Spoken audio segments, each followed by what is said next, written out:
Okay, I'm getting ready to start a couple of seeds for my spring garden. And I want to talk to you first of all, if you're new to gardening or even if you're not. I'm pretty picky about what I put even my seeds in to start, because there's a lot of potting soils that have chemicals in them that destroy the microorganisms in the dirt. So once you plant them in your garden, that dirt is dead. And if you use the product in your outdoor garden, you're killing your soil. And what that means is that next year you're going to have to use those same chemicals in order to have anything grow. So you become dependent on them. Of course, a lot of them are oriented from the company Monsanto, which created GMO foods, and that's a whole other video. But what I want you to understand is that if you use something like Miracle-Gro potting soil, then that potting soil, though it may do that seed and that plant good in the pot, once you put that into the ground, you're destroying part of your own ecosystem, and it will take you years to build it back up. And whenever you're a prepper, one of the things you need to think about is the fact that if you're going to be growing your own food, you need to do it under the assumption of not being able to find outside sources of material. For example, let's assume that you cannot get down to Lowe's or Walmart to buy some of your Miracle-Gro, and so you can't fertilize it, so you need to naturally fertilize your dirt. So what I do is I start my seeds off with an organic starting mix. This particular one is from Burpee, and of course it says eco-friendly on it. And if you come down here, it's made with coconut fibers. Coconut fiber is not going to kill any microorganisms that I know about. So that's the first thing I consider. Second thing you want to do is you want to make sure that you have seeds that are going to produce plants that are not GMO.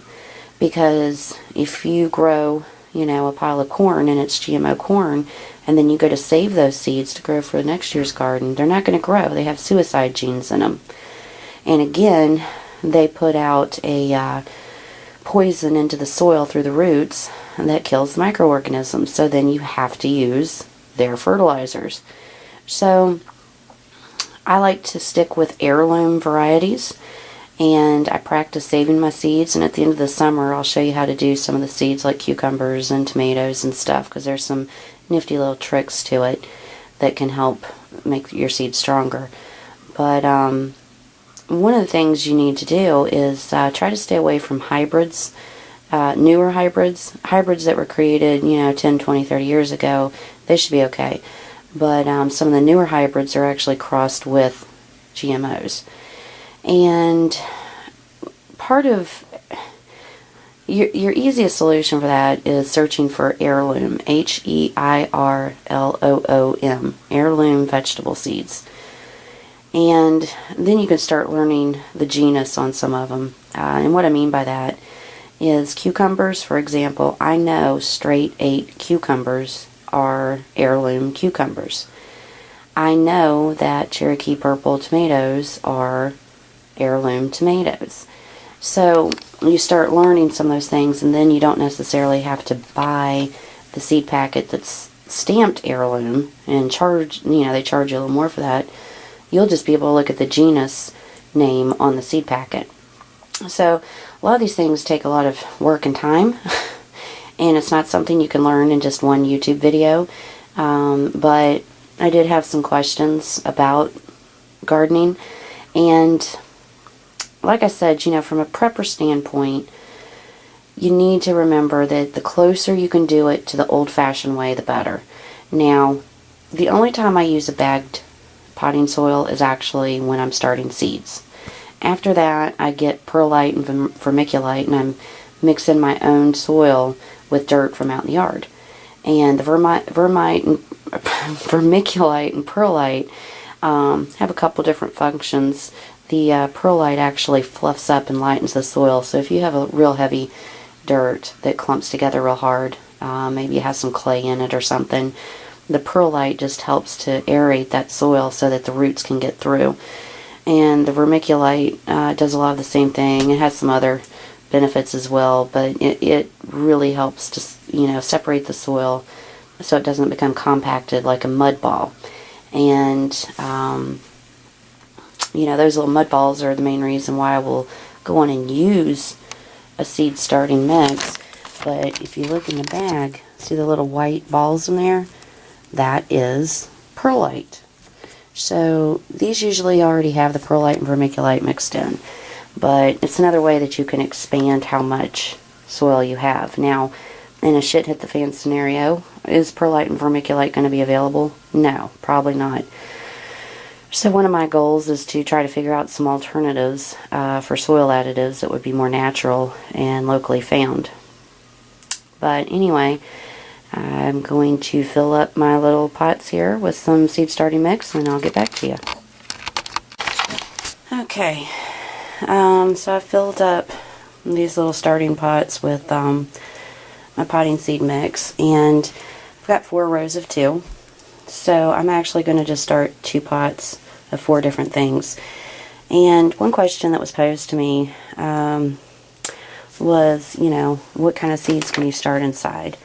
And first of all, my suggestion to you is your first rounds of seeds that you start should be plants that you expect to be able to tolerate late frost. They might be ready to put in the ground first, like cabbages, lettuces, broccolis, onions, plants of those varieties. And some of this you're going to have to do some further research on, because whoever's watching this, I don't know what growing zone area you're in. But there's other things that you might want to consider starting first that would be plants that you want to make sure are really strong and a good size when you do put them out. For me, that would be some of my tomatoes and peppers.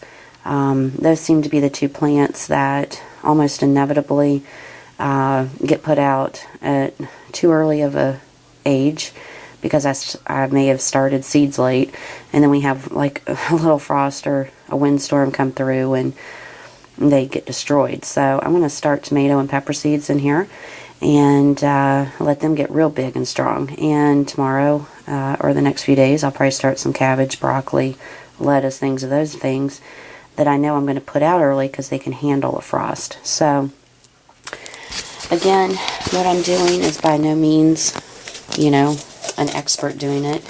And I'm only sharing with you my methods. But I've got some seeds here from some tomatoes that I saved last summer. And what I'm going to do is I'm going to get a little pinch of a couple, and I'm just going to sprinkle them on the top. There's probably about 4 in there, top of the soil. And I'm going to do that here as well.